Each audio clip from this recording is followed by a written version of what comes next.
हे guys, welcome back another video. दोस्तों, जो खानजादी ने रील डिलीट की थी वो वापस आ चुकी है। उन्होंने सोचा होगा कि भाई अगर मैं इसी तरह से इन लोगों के कहने पे रील डिलीट करती रही तो मेरे बड़े बड़े प्रोजेक्ट ये लोग डिलीट करवा सकते हैं, तो मुझे ऐसा नहीं करना है, इनकी बातों में नहीं आना है। तो अब हम देखेंगे कि वो रिप्लाई देना बंद कर देंगी। जो आजकल बातचीत करती रहती हैं, लाइव आके इंटरेक्शन करती रहती हैं, मुझे नहीं लगता कि अब वो फैन से इतना घुलेंगी या मिलेंगी। उनके समझ में ये बातें आ चुकी हैं कि भाई फैन से दोस्ती करनी नहीं चाहिए।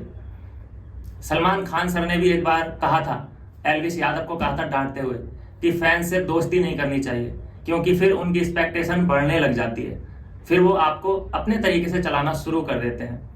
तो ये कहीं ना कहीं से उनको इस चीज़ की जानकारी मिली होगी और उन्होंने फिर से अपलोड कर दी। वो ही रील है, ये एग्जैक्ट मैं इसी रील की बात कर रहा था जो डिलीट हो गई थी। फिर से अपलोड करके उन्होंने दम दिखा दिया है कि भाई अब उन्हें किसी भी चीज से कोई फर्क नहीं पड़ता है।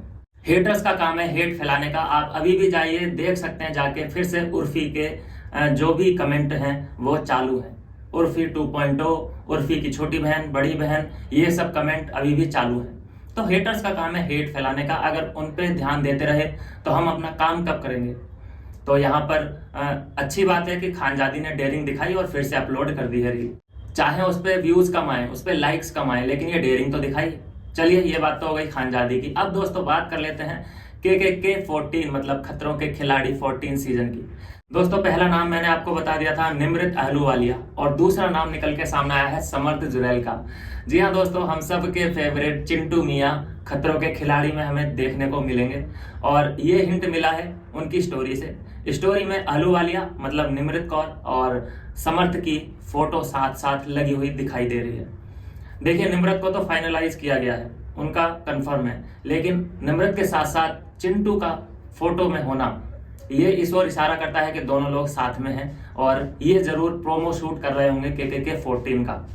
तो इनका जो बॉन्ड होगा वो देखने वाला होगा, और जब इनकी तस्वीर सामने आ चुकी है तो जरूर ये हम कह सकते हैं कि चिंटू हर किसी के साथ बॉन्ड बनाने में एक्सपर्ट हैं। उनका जो सेंस ऑफ ह्यूमर है, उनके जो सोचने की क्षमता है, वो और लोगों से बहुत बेहतरीन है। एटलीस्ट मैं तो ये मानता हूँ कि अभिषेक से भी ज्यादा समझदार चिंटू है। बस चिंटू के साथ वो एक इंसिडेंट नहीं हुआ होता जिस तरह से वो विलेन बन गए एक थप्पड़ पड़ते ही, और जो पोकिंग उन्होंने की थी अभिषेक के खिलाफ, अगर वो सब सीन नहीं हुए होते तो इस टाइम हम समर्थ के बारे में ही बातचीत कर रहे होते, उनके गाने कई आ चुके होते।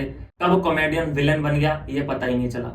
तो अब ये इंटरेस्टिंग हो गया है, और चिंटू हो गए कॉमेडी, और उनका जो अदरक वाला डांस है आपने देखा ही होगा, वर्ल्ड फेमस हो चुका है वो डांस। तो उनका डांस देखने के लिए मैं तो बहुत एक्साइटेड हूँ। मैं मिस कर रहा हूँ कि चिंटू का डांस देखने को मिले, और ऐसा हो नहीं सकता कि उनको डांस ना करवाया जाए उनसे। तो मजा आने वाला है दोस्तों जब ये के 14 रिलीज होगा। तो के 14 की लोकेशन फाइनलाइज हो चुकी है। कंटेस्टेंट जो जो आ चुके हैं सामने वो मैंने आपको बता दिए हैं। फाइनल लिस्ट जब निकल के आएगी वो भी मैं आपके लिए लेकर आऊंगा। तो लेकिन जो मेरे लिए हाईलाइटेड हैं वो लोग ये दो हैं सिर्फ, निमृत अहलूवालिया और समर्थ जुरैल। मुझे इनका बॉन्ड देखना है कैसा रहने वाला है। मुझे समर्थ पे पूरा भरोसा है कि वो अपना बॉन्ड निमृत के साथ जरूर पक्का कर लेंगे। और भाई अब तो बंदा वो सिंगल है, क्योंकि ईशा के साथ जो ब्रेकअप की खबरें आ गई हैं, कंफर्मेशन भी आ चुका है। तो चलिए मान लेते हैं कि चलिए ब्रेकअप हो चुका है। उधर ईशा भी खुश है, हमने कई रील्स और वीडियोस देख चुके हैं, ब्रेकअप के बाद अच्छी खासी खुश दिखाई दे रही हैं। लेकिन सोशल मीडिया प्लेटफॉर्म ही ऐसा है कि यहाँ पे खुश रहना या ना रहना हो तब भी खुश रहना पड़ता है, अगर आप खुश नहीं हो तब भी खुशी दिखानी पड़ती है। तो दोनों तरफ ही खुशी खुशी माहौल चल रहा है। अब जब ये के 14 में जाएंगे और निमृत के साथ थोड़ी नजदीकियां बढ़ाएंगे, देखना होगा वो बॉन्ड कैसा लगेगा ऑडियंस को। और जो भी आगे की कहानी होगी मैं आपके लिए लेकर जरूर आऊंगा। चैनल को करते रहिए सब्सक्राइब। मिलूंगा नेक्स्ट वीडियो में नई अपडेट के साथ, तब तक के लिए बाय बाय मेरे दोस्त।